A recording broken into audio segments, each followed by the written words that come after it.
Les manifestations anti-masques en Allemagne atteignent un niveau jamais vu auparavant. Ils étaient des milliers à se rassembler à Berlin pour dénoncer les mesures de lutte contre le coronavirus. Le port du masque ou les distances de sécurité à respecter sont perçus comme une atteinte à leur liberté. Ce rassemblement anti-masque réunissant près de 38 000 personnes survient 2 jours après l'annonce par le gouvernement de nouvelles restrictions face à la recrudescence des infections. Nous pensons que le coronavirus est comparable à une grippe sévère et qu'il doit être traité ainsi. Les mesures mises en place sont exagérées.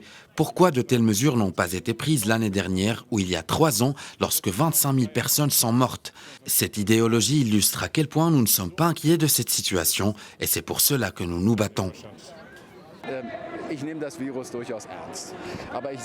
Je prends le coronavirus très au sérieux, mais j'ai également vu les chiffres et je sais que le niveau d'infection a dépassé son pic et qu'il n'y a plus vraiment de danger, et surtout pas à l'air frais. Il est préférable que les personnes respirent de l'air frais sans porter de masque, au lieu de se rendre encore plus malades en étant forcées à le porter.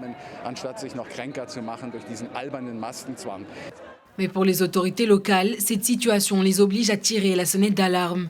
Des centaines de protestataires ont forcé des barrages de police avant d'être empêchés de justesse de pénétrer au sein du siège de la Chambre des députés, le Reichstag. Le ministre de l'Intérieur a d'ailleurs condamné ces débordements et a rappelé que le Reichstag est un centre symbolique de la démocratie libérale. J'aurais certainement préféré éviter ce genre de débordement car la police de Berlin avait prédit que la situation tournerait mal face à des milliers de personnes ne respectant pas les règles de distanciation. C'est pour cela que la manifestation était initialement interdite. Les tribunaux ne devraient pas être critiqués, mais je regrette profondément cette situation. Suite aux altercations survenues avec les forces de l'ordre, environ 300 personnes ont été interpellées.